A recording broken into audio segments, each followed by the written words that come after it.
So Newsmax has been having a very interesting couple of days over on their network. And now there's this, where apparently if you say a certain sitting senator's name while on Newsmax, it apparently throws you into another dimension. Let's play this clip. Minority Leader McCarthy was there, Chairman Brady, that's several of us. And to hear the heart-wrenching stories of these pipeline companies that have to tell thousands of their employees they're now laid off because of executive orders by this new president. It is unbelievable what we're seeing. And the quote by Bernie Sanders.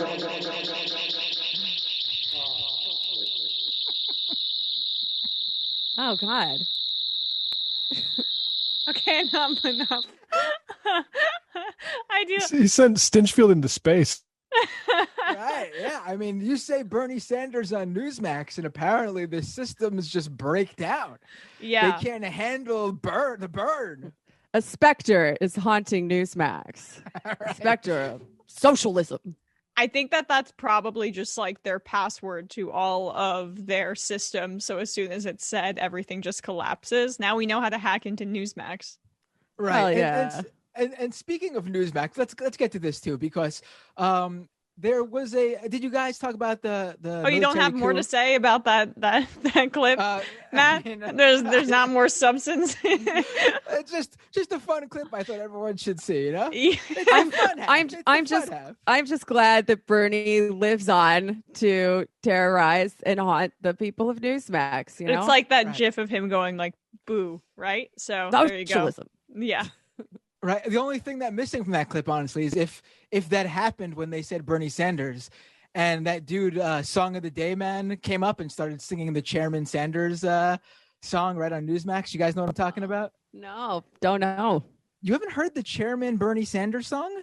No, I should have. Clearly, someone failed. So everyone has failed me that I haven't seen that yet. Oh, I gotta send it to everyone. Starts sending sending Jamie that clip. Jeez. But you know what anyway, that must have been, though? That must have been Hugo Chavez breaking into the Newsmax systems finally once he got his signal, the words Bernie Sanders. And that was Hugo's message from beyond the grave. Right. You tried to move on, but there's still a lot more to say. Well, I'm sure it's already been said enough in this show. I'm sure you and Sam haven't stopped talking about the coup in Myanmar, right? Yeah. So Sam opened the show with it. Well, anyway, there was a coup in Myanmar, and their Newsmax's top host, Greg Kelly, when this went down, he tweeted out just the other day, "The military coup in Myanmar must end now!" All caps, exclamation points. Who tweeted this? Greg Kelly, Oh. Ray Kelly, former NYPD head, Ray Kelly's son, who also happens to host. He did Who it. also- He solved it. He solved the coup. Right. Well, this is the biggest host of Newsmax saying this. And then just a few hours later, he had to come out and say, based on new information, all caps, I'm undecided on the Myanmar situation developing. Now, for people who don't know what's going on there, Newsmax's audience is full of QAnon believers and various other right-wing conspiracy theorists. And the hot thing right now in conspiracy theory world, is coups are cool because they badly want a coup here, because in their little world, Donald Trump leads the military to a complete takeover of the government, arresting Joe Biden, Hillary Clinton, Barack Obama, the usual suspects, and Trump becomes president again. So they love coups right now. If you look online in any of these, on Telegram, on Twitter, where some of the QAnon people still exist, they're all talking about how they wish, they're like jealous of Myanmar. They wish the Myanmar coup was happening here. So Greg Kelly, once getting, I guess, all these angry viewers in his replies, did a complete 180 and is now undecided on a coup in Myanmar Well, after saying it must stop right now. Yeah, well, I would have thought that he was in favor of or at least wanting to support Aung San Suu Kyi in her, efforts to brutalize Muslim people. I thought they were all for that on the right. Right. Well, luckily for them, both sides of the coup want to brutalize Muslim people. There's no side here that the Muslim population of Myanmar has on their side. So right, that's true. That's true. She's just the more consistent flavor of Muslim brutalization than the people overtaking. I guess on one side you have the democratically elected people who demonize the Muslims. Then the other side is you have the military coup who demonizes Muslims. So I guess if you're going to go with one, you should go with the democratically elected one. Or the known quantity. The known quantity of Islamophobe. Right.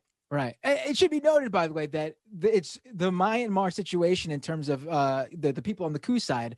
Military leaders in Myanmar have literally been banned from social media. I believe it was the first ever governmental official banned from Facebook was a military leader in Myanmar because they're so open with their hatred of the Muslim population there.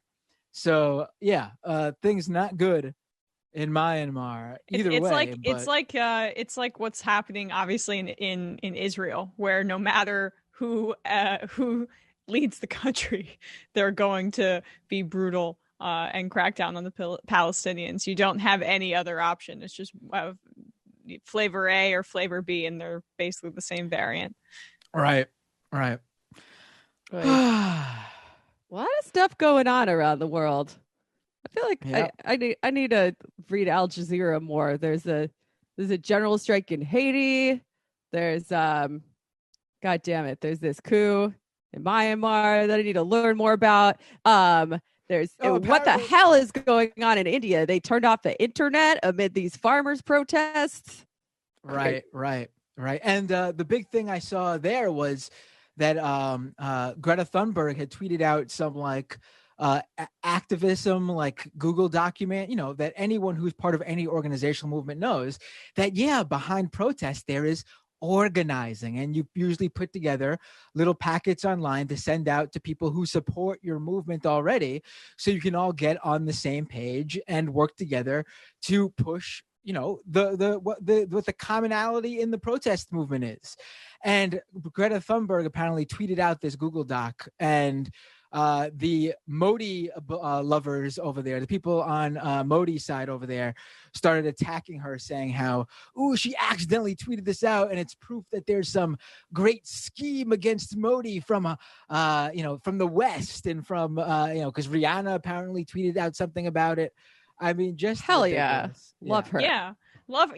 One of the best celebrities, by the way, just always picks the right causes to back Rihanna. Comrade Rihanna.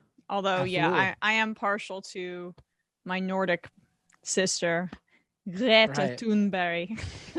Whoa. I think that's pretty cool. I think that's the actual pronunciation. And I used to say that in videos, and I'd get messages, "It's Thunberg." I'm like, bitch, it's not. Emma, what would your name be in your native tongue? Vigeland. Ooh, pretty cool. I mean, it's not my native tongue. It's just also it's Norwegian, and she's Swedish, but they're close. Do you speak whatever Nordic languages? No, I don't. I don't. I mean, but my grandmother, who I was very close with growing up, she was Finnish, and she just we went back to Finland to visit our family, and she was so Americanized back when she came over. It was don't teach your kids your language because, you have to be fully Americanized. And she kind of forgot all these things. She was our translator there, and she still couldn't remember the language fully because she hadn't been back in 30 years or something. But anyway, long story short, I'm very white. Yeah. So. Good old melting pot. Emma's a Viking. What else can we learn about ourselves today?